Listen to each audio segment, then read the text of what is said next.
gentlemen, you can't fight in here. This is the war room. Welcome to Cornhusker Corner with Blake. Everyone in this room is now dumber for having listened to it.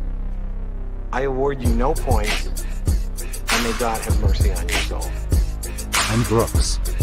Is mayonnaise an instrument? And you better bet your bottom dollar that these two brothers know how to handle business. Here's a hand up to Thunder, who gives it back to Mike Stokes. He's going to throw it. He's got a man out. Yeah! 40. It is. Eric Crouch.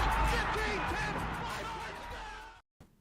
All right, welcome to Cornhusker Corner, where there's no place like this podcast. As always, we're your host, Blake, my brother, Brooks.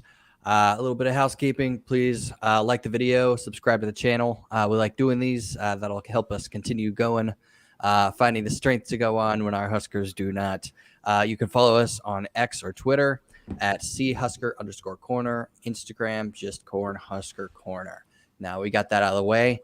Another podcast with a win in the books. We kind of delayed this on purpose because of the bye week. We have some other stuff that we're going to talk about, some hypotheticals, some fun questions. We're going to kind of bounce off each other, but we wanted to give it a little bit more time to breathe, watch the game a couple more times, because you could have instantly reacted to that game in one way, and I feel completely different about it now than I did after the game, really, especially after watching some of the games that played out on Saturday. So anyway, Illinois win. What are your first thoughts there? Well, just from a broad picture standpoint, it's good to be in a bye week with a win. Can't remember the last time we've entered a bye week with a win, to be quite honest with you. So that's always better.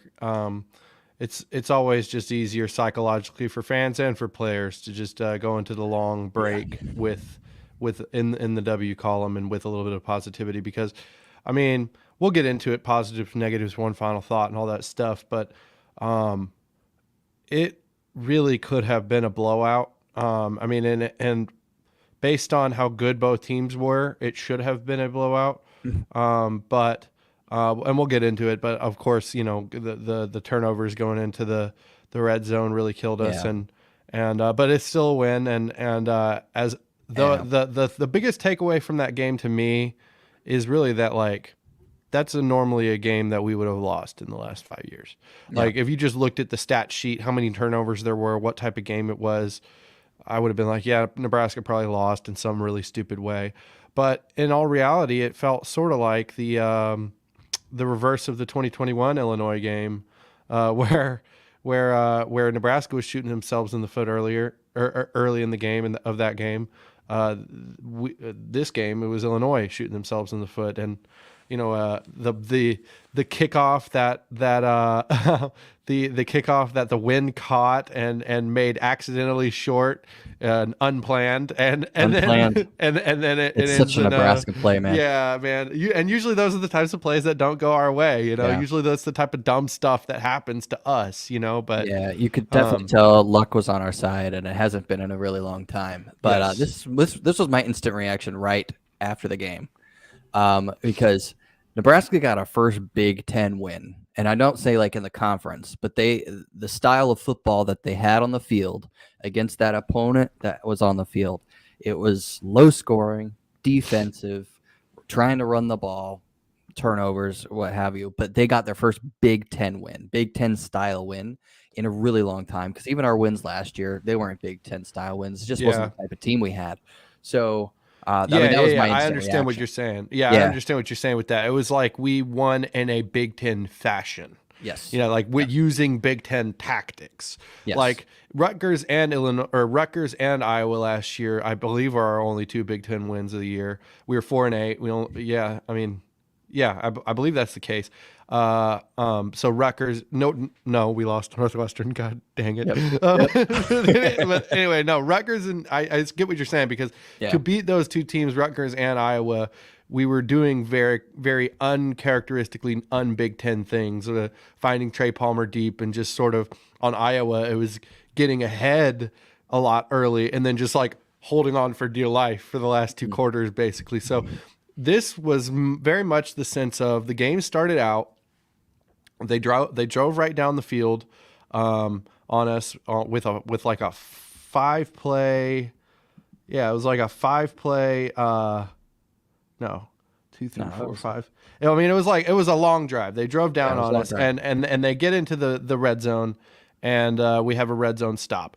And this is also right along the conversation in what we were talking about with luck, because I think that in those red zone situations, it's really up to your D-line to make those plays to get it to the point where you're getting a call from the official. Because, I mean, the ball in that red zone situation was almost, I mean, when one of the plays, they got up to, Illinois got up to the line to set up, the center moved the ball like an inch forward, and it was in the end zone. So they had to reset. So yeah, it was like an inch. I mean, in those types of situations, it's really up to your D-line just to give y'all a chance.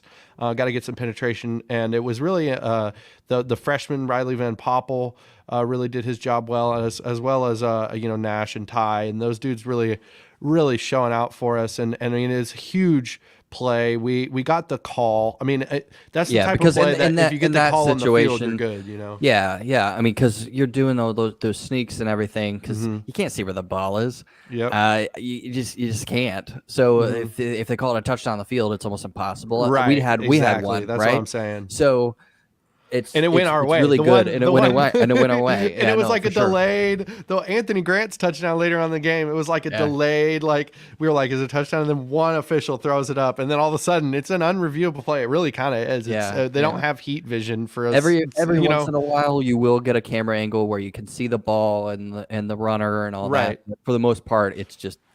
But back to the first part of the game. What I want to point out, what did Illinois do on 4th and goal? They were in the shotgun. Yep. and it's sort of like, if I was an Illinois fan, I'd be pissed off about the fact that they were in the shotgun. But yeah, those calls went our way. And then what do? Our offense gets the ball. We try to just pound it in. We're like, no, we're not going to get any room that way. Boom. Find Marcus Washington 35 yards down the field. Give us some breathing room. And from there, at the very least, you've flipped the field. So right there, you've turned momentum on its head in a very important Big Ten West game in a Big Ten West fashion, getting the field goal at the end of that drive. So that was very important. And from that point on, no matter what tomfoolery the game showed us, and there was a lot of tomfoolery, from a Nebraska fan perspective, I can honestly say that I never felt like, oh no, we're gonna lose. You know what I mean? I felt like maybe it's a little, you know what I mean? But I never felt like it was in doubt because of the way our defense was playing. Because they came out after that and just had 3 and out after 3 and out after 3 and out, and from there on, it was like, we're gonna win this game one way or another. All right, cool. Yeah, let's get into some positives. You hit on one of mine. It's definitely the defense. Right. Playing on the road is never easy. They took the crowd out of it. They were really able to dominate the line of scrimmage. They were able to have their way with the Illinois offense. And the Illinois offense has struggled all year. So I take it with a grain of salt. But the defense, just in terms of confidence with what Michigan was able to do the week prior, they needed a game like this. Didn't really matter who we played. They needed to get that confidence back, and they didn't come out afraid. Excuse me. They didn't come out afraid. That was one thing that Tony White was emphasizing, like, play with your hair on fire. Don't play to lose, just play to make plays. And that's what they did. They were no fear of failure, all those coach speak things.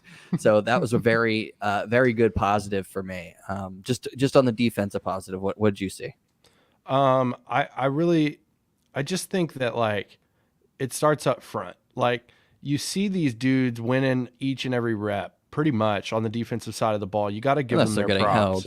Yeah, I mean, unless they're being held. But, I mean, they come out after that first drive, after the goal line stop, and let's look. Their next, it was 3-play. Illinois' next drive after we got a field goal, 3-play, 3-and-out, punt, 3-and-out, punt, 3-and-out, punt. So the next 3 drives, 3-and-outs, punts. And then they had the touchdown drive, which was a 5-play, 76-yard drive, which we can get into negatives and stuff like that when we will. But I think just overall the defense played really well. They held them to 7 points. They held them to, I believe the stat line says they held them to, let's see, rushing. They held them to 21 yards rushing. Yeah. I mean, like, that's insane. So, I mean, props to the defense. And it's weird to watch because I say it's weird to watch because the last time Nebraska had a defense that was this good, it was they were good overall, but it was very star player driven. I mean, we had Ndamukong Suh down there as the defensive line, and he was just the dominant force of that defense, of course.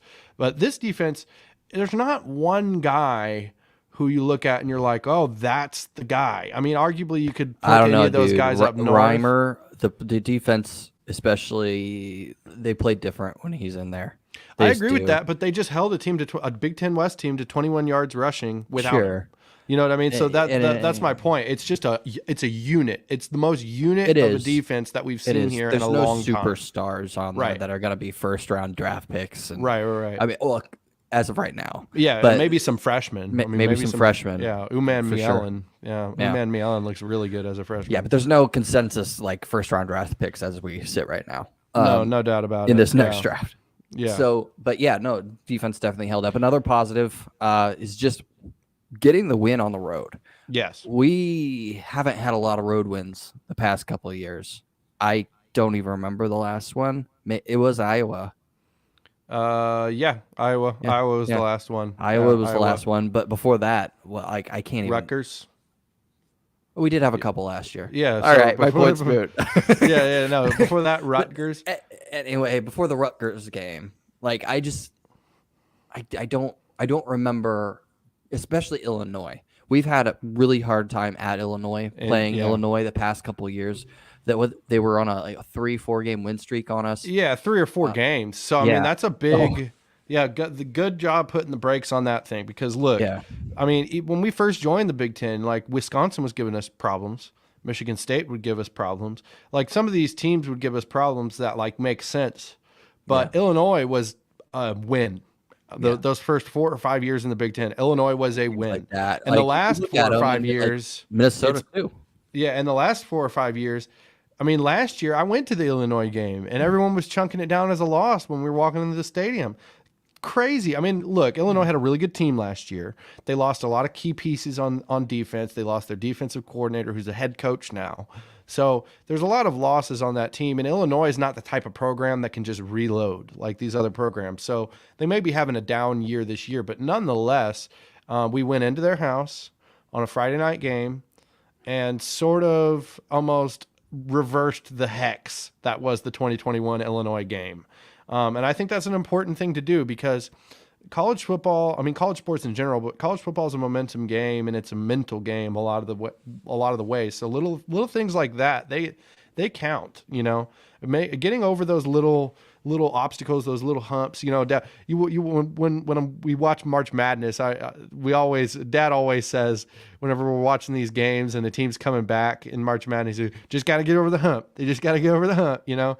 And that's where Nebraska sort of is right now. Just got to get over the hump because if they do, there's momentum coming. Now, with your point about it being a road game, I agree. It's important to get road wins, but we now have 2 winnable home games coming up here against 2 Big Ten opponents, Northwestern and Purdue. Now we're in a bye week right now, but we got Northwestern and Purdue. So I think that's arguably even more important to play well in front of your home crowd. That's going to be sold out again. But those little mental wins are going to add up and they're very important. So that's a big positive defensively. Also the play that, I don't remember who made the tackle. I think it was maybe Mekhi Bayer, but the tackle for the fumble that landed in Tommy Hill's arms. Do you know who made the tackle? I don't. That sounds right. That sounds right. But that was a beautiful tackle. It was a beautiful, like, hat on the ball, popped out directly. Like, I thought Tommy was going to score just because how fast he is. And when he reversed field, I was like, ooh. But they took a good angle and he was able to get a good amount of yards. That was a beautiful play. Beautiful. Yeah, man. They don't even have. I'm looking at the stat line. Luke Altmaier pass complete to Griffin Moore for 17 yards to Illinois. Illinois 31, Griffin Moore fumbled, recovered by Tommy Hill, return, blah, blah, blah, blah. They don't have the person who made the hit, like the most important person of the play. They have the receiver and Tommy Hill recovering. But anyway, I wanted to give the person their props. I believe it's Bayer, but anyway, that was a hell of a play. And then also shout out to Quentin Newsome for getting his, what seems like a crazy stat, his first career interception.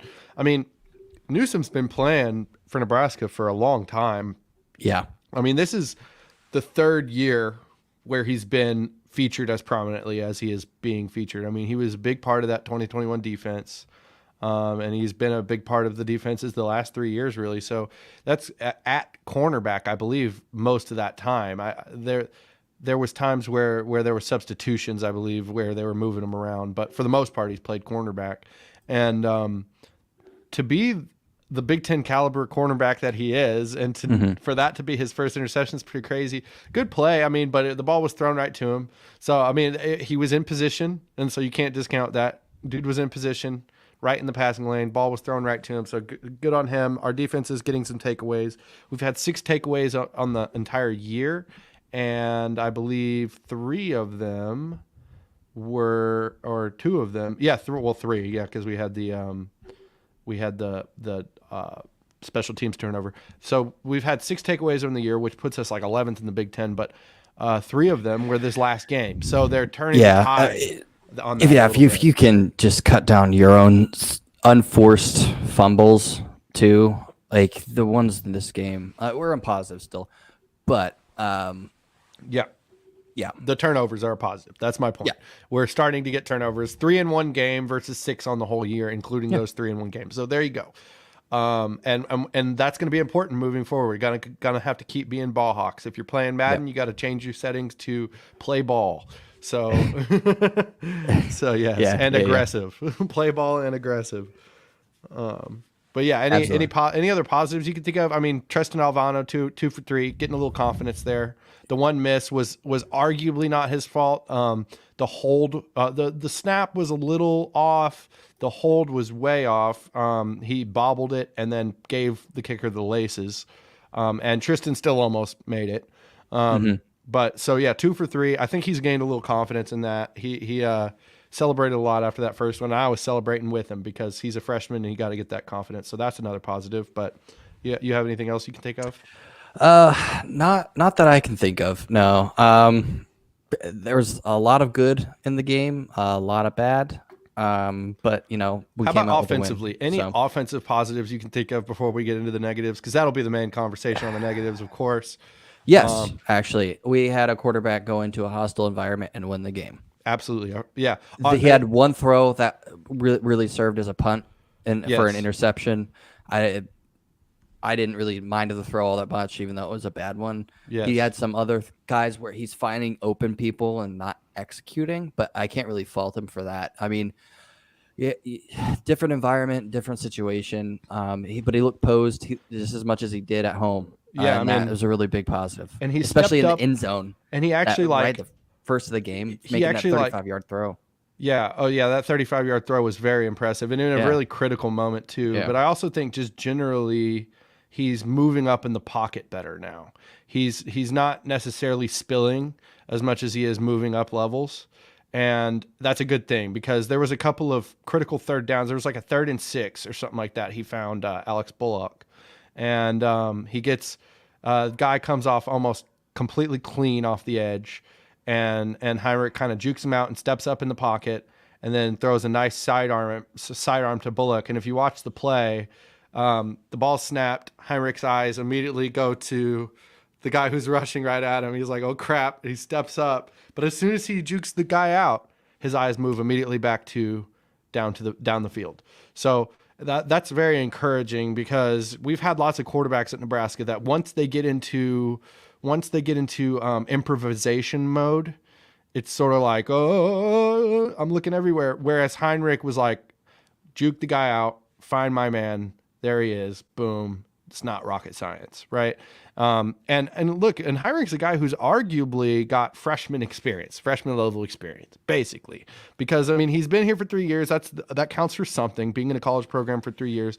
But as far as live game reps, I mean he was basically tossed to the side last year. I mean there's the question that Whipple was asked one week that was like he was asked about his travel roster and which quarterbacks he was taking. He was asked if he would take Heinrich, and Whipple basically laughed.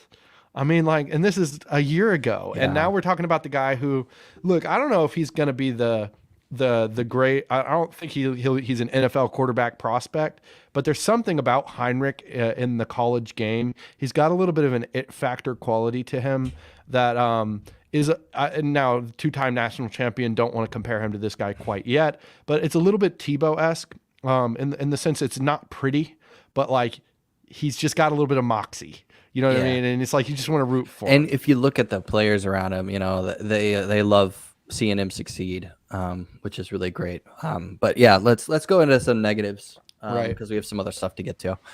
Negatives, turnovers, unforced turnovers. Yes.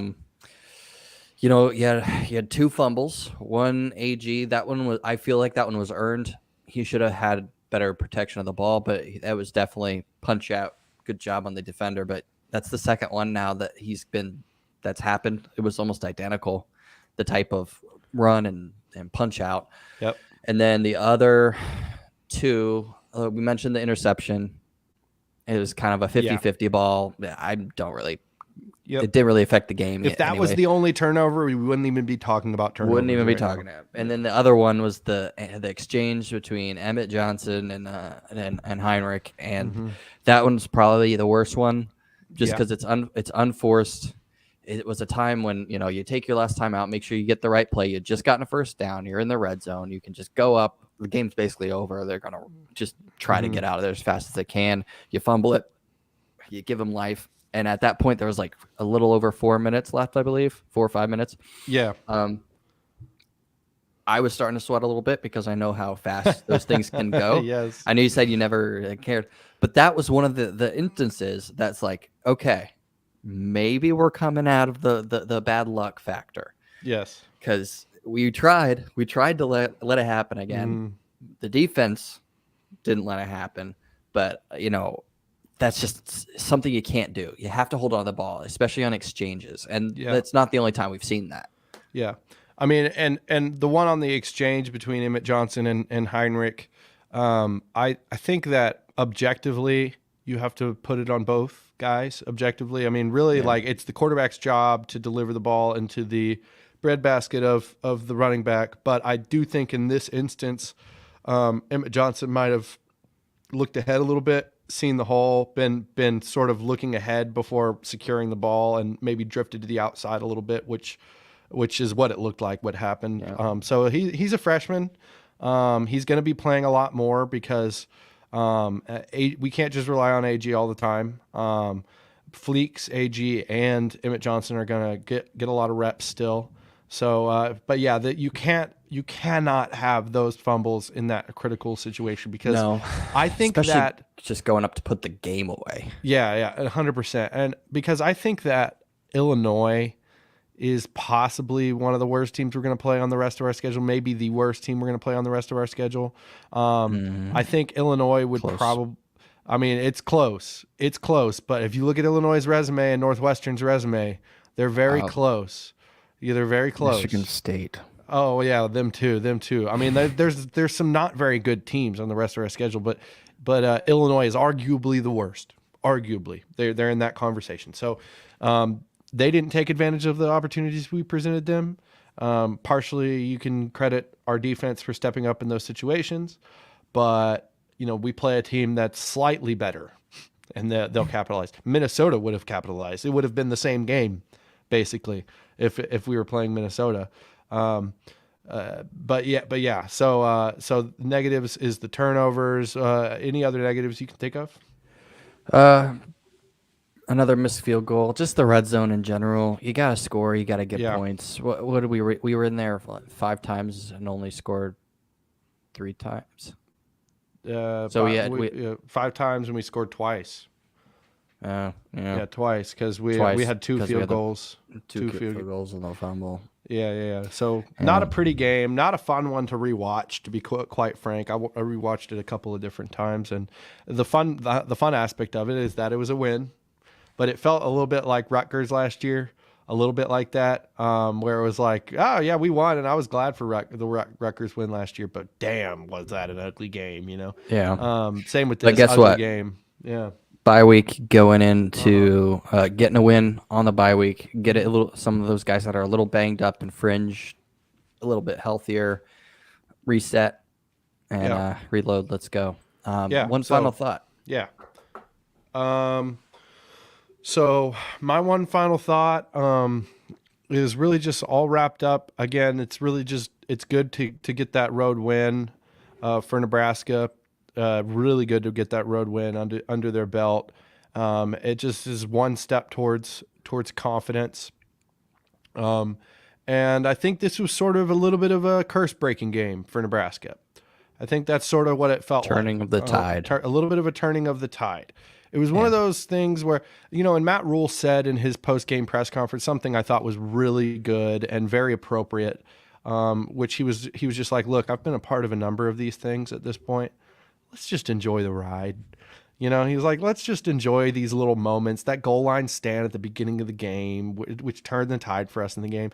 We might be looking back at that goal line stand and at the small moments in this game as that's when he righted the ship. That's when it started the ascension. We could be looking at these things from hindsight with a very interesting view here in a couple years. So let's just enjoy the ride. And I'm glad for the win. And go Big Red, baby. Yeah.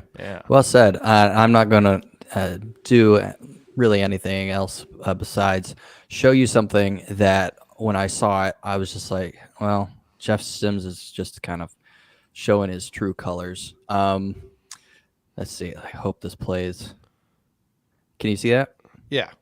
So this is right after Heinrich's score, right? Broke Heinrich that dude's shoulder. He did. So that goes, number 3. Yeah. So look at Jeff Sims. He comes in. Look how happy he is. Yeah. Look how happy he is. He comes, puts his arm around Heinrich. There is no bad blood there at all. Look how happy he is for his teammate. Look how happy he is for his team.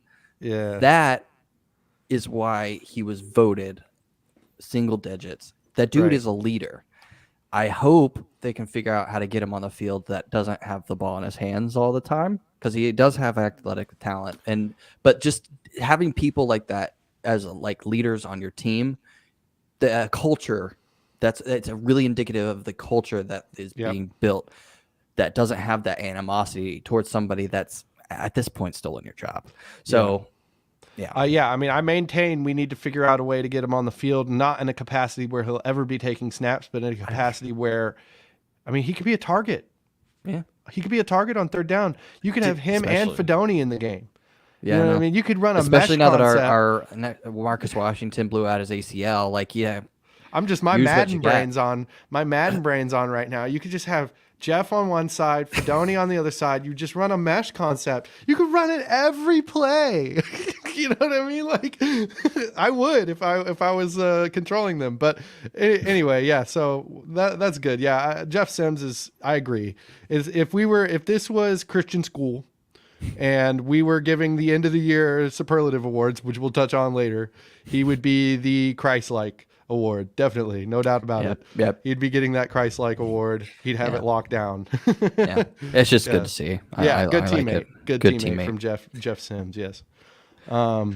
Anyway, so bye week is here. The bye week is here. It's a fun time. Get a little bit of a break from the whirlwind that is the season. It's crazy to me that we're already 6 games in to the season. We only have 6 games left, and it's all Big Ten games. So we were just talking about Heinrich and the starting quarterback position and all the stuff. So I was thinking about this the other day, and I just wanted to pose a hypothetical question to you, that if Heinrich Haarberg was the starting quarterback from week 1, are we 5-1 now? Because if you think back to those first 2 games, a lot of the critical errors, I would say most of the critical errors that took place in the Minnesota game and especially the Colorado game came from Jeff Sims, unforced. So Heinrich has proven up to this point, he's 3-1 as a starter, hasn't had any horrendous turnovers. And so he's proven to me that he can take care of the ball. So if he's in that position for those first 2 weeks, like, does this season look completely different? So I'll say this. I don't think 5-1. I think that's a little generous. I still think we lose in Boulder just because of the confidence and just the atmosphere in the new team still trying to find their legs. And, Heinrich was set up for success in a way that Jeff wasn't, playing 2 home games against people that you're definitely going to beat, and you know that you're going to beat them. So you're just really going out trying to build confidence, and completely different situation. That being said, I think we beat Minnesota. Yeah. I just do, because the mistakes that were made by Sims in that game defined the game. Because the ones in Colorado, they came at times that it wasn't like it was the fourth quarter and that was your last chance, and then he throws an interception. Yeah, he made some fumbles on the snaps here and made an interception at a bad time. Our defense was still playing good. I still think that they eke out the win there, but definitely 4-2. Yeah. I do think that. I would argue the Colorado game is even more like we would have won if Heinrich was the quarterback, because those were unforced that completely derailed what we had going on offensively for that first half. And you add those things in and they add up defensively as far as wear and tear. Our defense would have kept playing better if we could have just stayed on the field on offense. You know what I mean? We could have worn them out over the course of that game if we had just stayed on the field on offense and not given them all that juice with those turnovers. But again, I am a armchair coach who's not very smart, and in my world, we'd be 6-0 if Heinrich had started those first 2 games, but then Michigan, we started Jeff Sims. No. Just kidding. Heinrich didn't do anything in Michigan to make us lose that game. But No. But anyway, so that was just an interesting hypothetical I was thinking about. Yeah. Unfortunate that as Nebraska fans, we're always looking backwards. But I'm looking forward to the next 6 games, because I think that Heinrich can lead us to victory in almost all of them. I mean, really. Listen, the next 3 games are very much ours to lose. Yes. I think. Mm-hmm. And we could be bowl eligible. Yes. Fingers crossed after the next 3 games if we go and execute. So, yeah. And I would even say that if we can gain some momentum and figure some of our stuff out offensively, the next 3 games, and then if Deshaun Singleton and Luke Reimer can come back defensively, have that all shored up. If we have a little bit of momentum, we can beat Maryland. We can beat them. It's just a matter of you know what I mean? Because it's in Lincoln, I would agree with you. You know what I mean? Like, we can, but it's just a matter of, they're a good team. I'm not discounting them, but it's just a matter of, like, can we actually play clean football? Can we actually play up to 100% of what our potential is? And can we get our stuff together organizationally? And if we can do that, we can beat Maryland, and this could be a really interesting year. But as of right now, this weekend we got Iowa playing Wisconsin. We're actually rooting for Iowa in that game because Wisconsin has no conference losses, so that makes it one step closer to us sort of controlling our destiny in a way. But yeah, so let's move on. Okay, so here's an interesting question I was thinking about. If you were the athletic director of Nebraska and you had a magic wand, what would you change about the program? And the reason I bring this up is because I have 2 things right off the bat that I'm like, if I just could change it right now, I would. So number 1 is, I guess I'll go into this. Number 1 is Adidas. I have never liked Adidas as the sponsor of Nebraska Apparel. That's fair. And we're not associated with the university, so I can say this all I want. I don't like Adidas as a football sponsor. I don't mind them as a sports apparel brand. If I'm at Academy or Dick's or wherever, and I'm looking for a pair of shorts or a shirt or whatever, I wouldn't stray away from Adidas. But as a football sponsor with their jersey package, I've never liked it. The jerseys that they introduced in about 2009 to now, the sock jerseys, are way too stretchy. You get jersey tackled all the time. And here's the other thing I want to pose. The other thing I want to pose is, well, what's the alternative to Adidas? Are we just going to be another Nike school? No. We see the Tunnel Walk every single week. Well, what's the song of the Tunnel Walk? The song of the Tunnel Walk is Sirius by the Alan Parsons Project. the theme song for the Michael Jordan era Chicago Bulls. So my theory and my thoughts have always been over these last couple months when I was thinking about this, was just Always been over the past couple months. Yeah, I mean, like I haven't wanted Adidas. I've been vocal about that for a while. Yeah. But so what's the alternative? It's Jordan. Go to Michael Jordan, say, hey, look, Sirius is our theme song. Sirius is your theme song.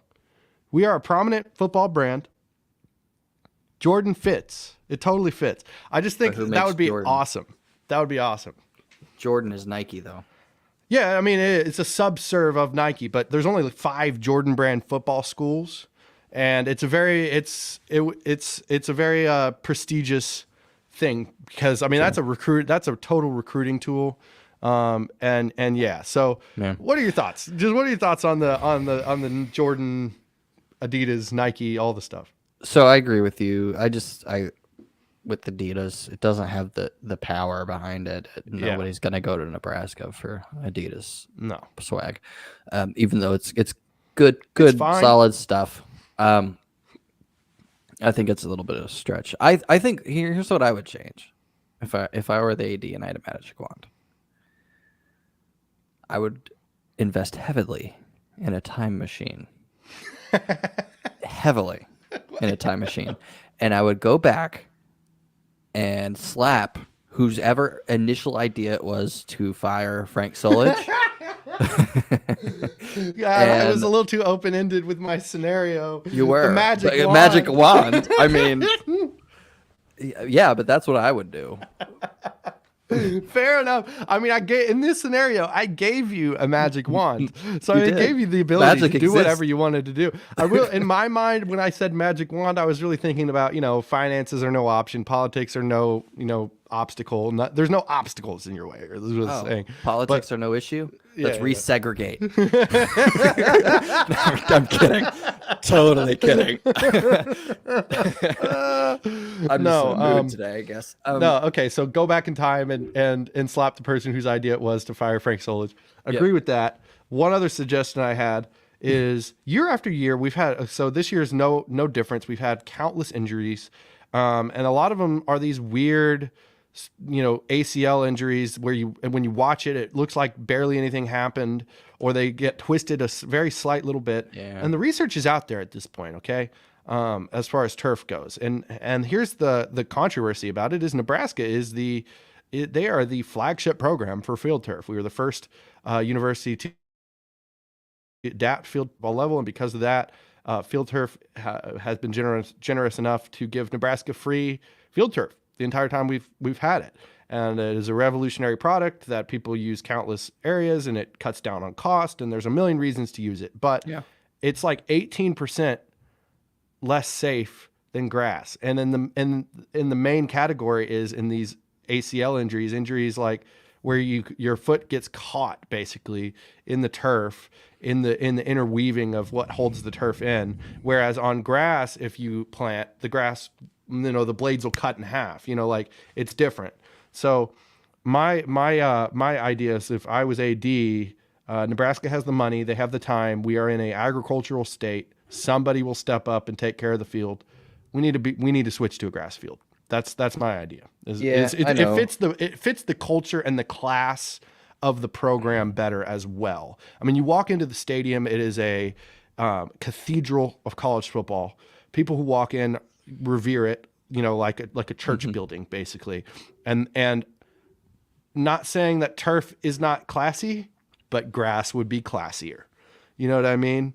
So that's another reason. I always safer and classier. Yeah, I never blew out a knee and never really had any issues with turf. I always really liked playing on it instead. It's a preference thing. I think it really is, and the conversation around that is kind of changing, especially in the NFL, with all the money they have to upkeep fields and everything. But no, that's interesting. Let's get into but us being the flagship program for field turf also will be sort of like we're the canary in the coal mine for the industry. If we change, which I predict that in the next couple of years, because we're already renovating Memorial Stadium, Matt Rule has been very vocal in support of grass fields. I predict that we will change probably in the next couple years, and when we do, we'll be the sort of canary in the coal mine for the industry because we were the field turf darling. So anyway, yeah, let's go ahead and move on. You gotta go. These are your questions. Oh yeah. Oh, yeah, they are my questions technically. I don't know if you had something or what. Okay, so we talked about injuries, and the running back room is decimated, but definitely the another room that's completely decimated with injuries and with people leaving, with all that stuff, is the wide receiver room. So the reality is, the freshmen who have been recruited this last year are going to be getting a lot of reps moving forward. So my question I want to pose to you is the freshman wide receivers. Which one has the most yards by year's end? So you have Jalen Lloyd, you have Jaden Doss, and you have Malachi Coleman. Mm-hmm. So yeah, who do you think? From the very limited that I've seen, just for size and who matches Marcus Washington the best, because he was the guy that was going to. You could tell they were trying to build everything else from the wide receiver position around him. I think Malachi. I think that he resembles that style of play more than the other two. The other two, I mean, Lloyd is more of a slot guy, right? Yeah, he's a little bit smaller, more of a slot quicker. Guy. Yes. Yeah. I know Malachi's very fast. Same with Doss, as far as I understand, quicker slot guy. Yeah, so I'm going to go with Malachi just because of schematically. Kemp is going to take more. Yeah, Kemp is still going to take more of the reps from those other people. So yeah, Malachi. Yeah, I agree with that. Just like you said, I mean, he's just the tallest. Literally, he's just the tallest, and he's already had the most reps, and he's very fast as well. So he could be that downfield. So if you're thinking about it schematically, right? If the slot usually has one type of route set, same with a tight end, and then same with an actual wide out. So yeah, he would be good filling that actual wide out spot. Doss interests me as well. Jalen Lloyd, I mean, I don't want to just throw him to the side. They're both fast, but Doss interests me as well because we haven't seen him as much. The reports out of camp were like he was a very, very electric athlete. He got hurt midway through camp, or at the very beginning of camp even, and broke his wrist, I believe. So he was still able to get reps as far as running routes. Wasn't able to catch yet, but so he's jumping back into it, and by all accounts, an electric athlete. So Doss is another one to look at as well. But we're going to see these guys get reps, and this may be a little bit hectic looking and a little bit scattered looking in the short term as far as what it looks like on Saturdays, but in the long term, for these three dudes to be getting the significant reps that they're getting, it's good things. It's good things. Yep. No, I agree. And it's gonna do great things for the future. Just great things to have the young talent there. As long as they stay in this transfer portal happy era. Yes, but no doubt about it. I mean, look, we sort of talked about this through text, I think, the other day. It's like I think the fact that all these injuries have happened gives Matt Rule's first year program a little bit of an opportunity to show really what he's doing deep down in the program as far as building it up. Like the freshmen that are getting reps, everybody's getting reps left and right, and he's building a foundation, right? I mean, I think I texted you this. It was like if we were to think about the first 5 or 6 games of the Rule tenure versus the first 6 games of the Scott Frost tenure, in terms of building a house, it was like Scott Frost showed up to a field with no excavators, no machinery, nothing, a bunch of TVs and decorations and lawn chairs, and just was like pretended he had a house, versus Matt Rule has he's dug a hole, he's poured a foundation. He's sitting in a skeleton of a living room that is solid but has no decorations or maybe even drywall yet. You know what I mean? So yeah, you put it as a house that's framed with popsicle sticks. Yeah, sure. Well, of the Scott Frost one. But yeah, so it's giving an opportunity for him to show, hey, look at these 23 guys I brought in, and we've already seen a lot of that on the defensive line. So I'm looking forward to the wide receivers showing that as well. So, okay, so we're 6 games into the year. And we're to the point where we can sort of look at the team and point to a guy who we think is like the MVP or the most improved or the most sportsmanship award, basically. So we're going to do a little bit of mid-season awards, Nebraska edition. Let's start with the offense. We'll do MVP and most improved on the offense, and I guess I'll start. So MVP of the offense, I think it's pretty obvious at this point that you got to point to Heinrich Harburg because Heinrich has just stepped into a role that wasn't his at the beginning of the year, and he's taking care of the ball, and he's given a little bit of life to that side of the ball. So I think it's just obvious at this point that Heinrich is the offensive MVP. He stepped in, he's won the job, and it's gotten to the point in the press conferences, even with Rule, where it really feels like even Rule is sort of conceding to the fact that, yeah, we're going with Heinrich until it's not the hot hand anymore. You know, like there's no controversy anymore. Yeah. So it's Heinrich to me is the offensive MVP. Go ahead. Yeah. No, you hit the nail on the head. He came in at a time when the hope was at an all-time low, 0-2 to start the season, losing again.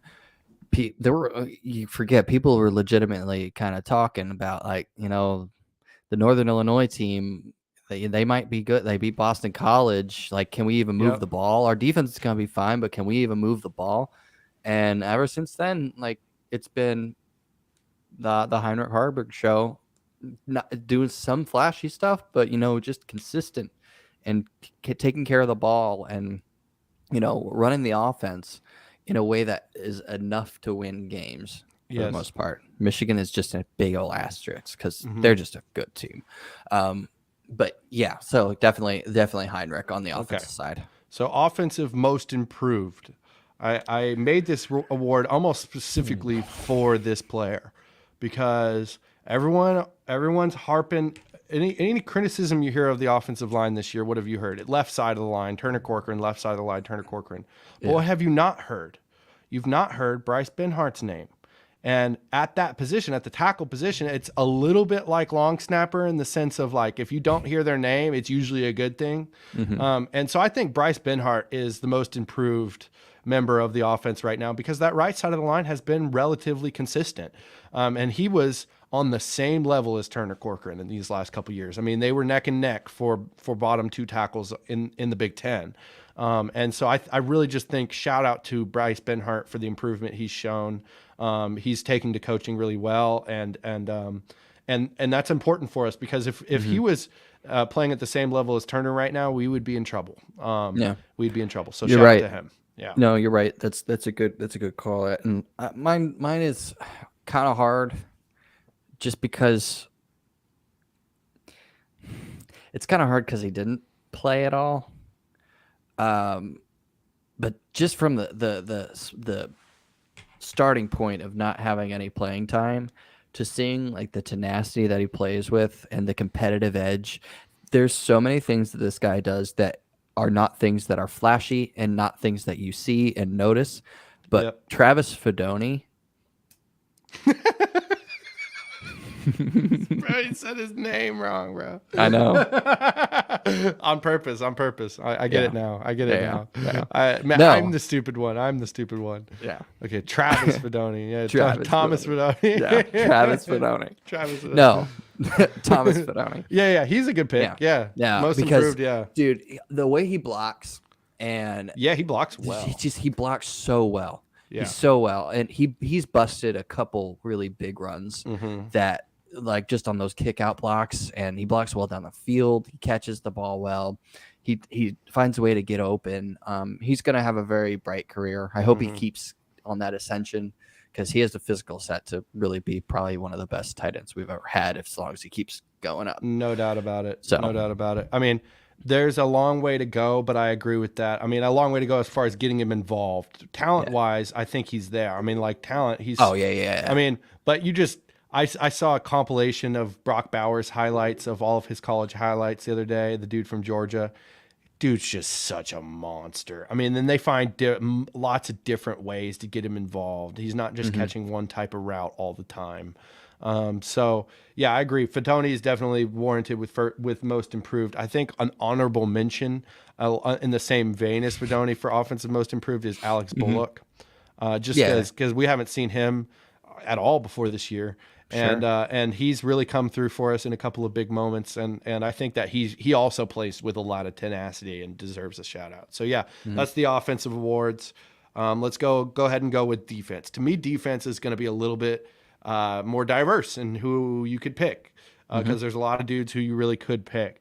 But as far as defensive MVP, for me, it has to be the polar bear. It has to be Nash Hutmacher because he's the unsung hero of the defense. There's been a number of times this year where 3rd and short, 4th and short, 3rd and goal, 4th and goal, where he blows up the entire play just by not moving or moving forward a foot and just like clogging up the entire middle of the line. And then everybody else can make a play.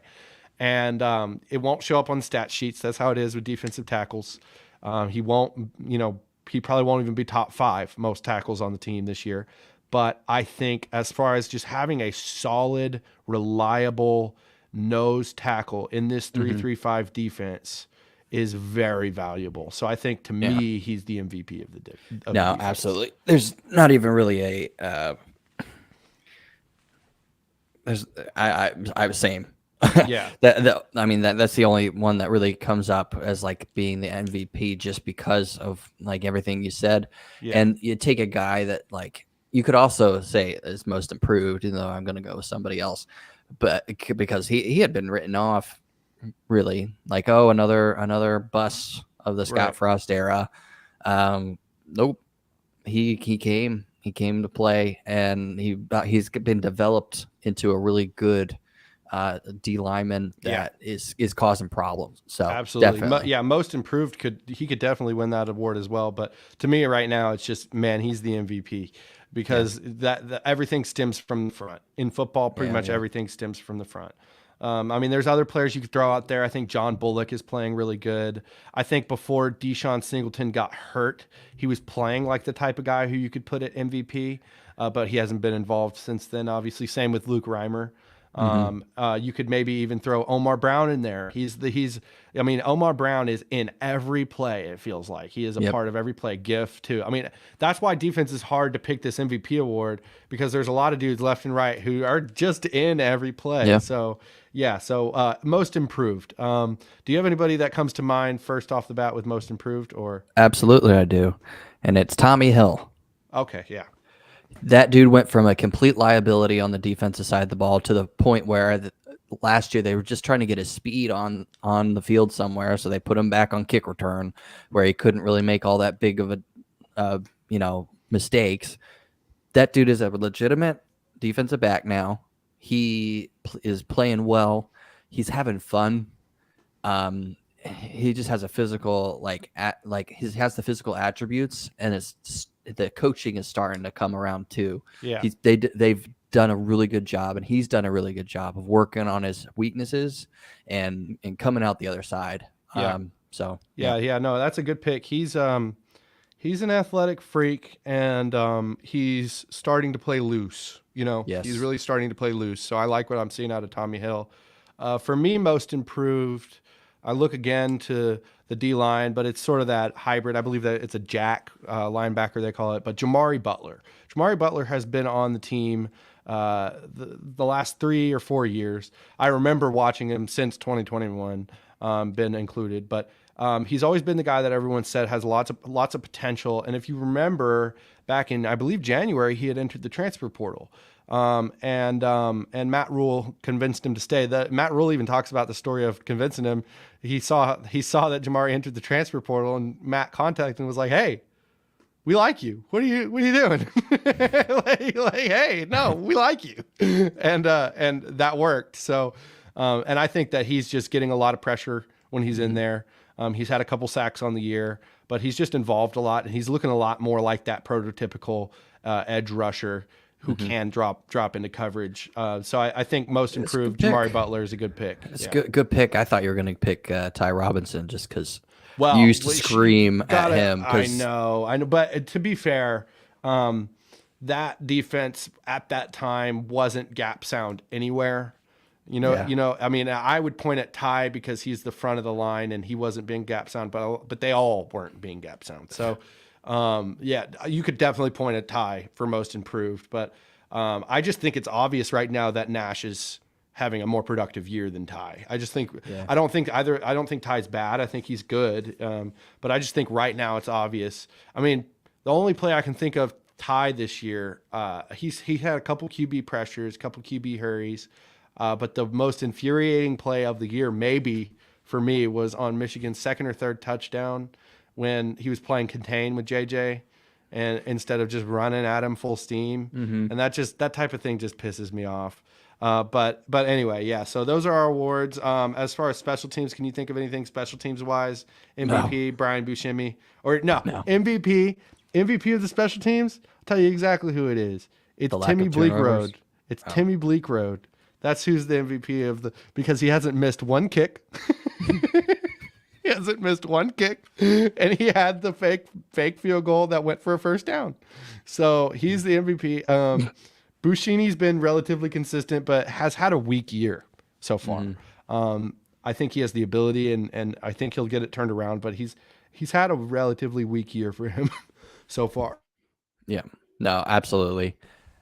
No, but yeah, nothing too special about special teams this year. No, but nothing to make you throw the remote at the TV either. Yeah. There's some misses here and there, but you have a freshman coverage has been what good. Are you gonna do? Shout out to the coverage. Coverage has been really good.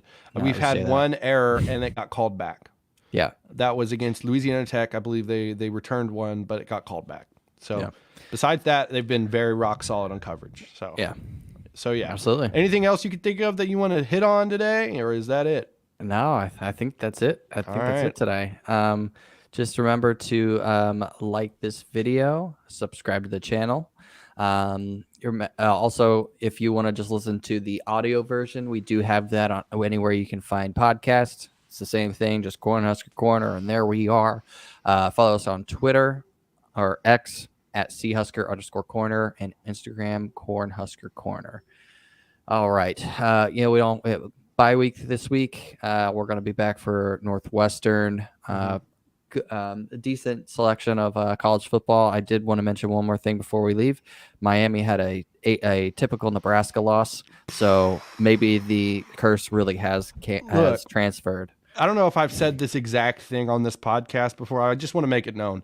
I feel nothing for Miami when something like that happens to them. Every Husker fan these days, because we're in the Big Ten and because we play Iowa every year, wants to talk about, Iowa, we hate Iowa. Well, I agree.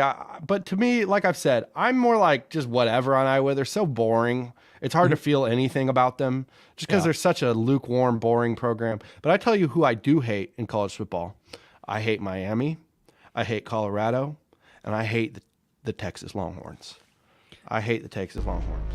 So, all right, that's going to be it for on the Cornhusker Corner. Always remember that there's no place like this podcast.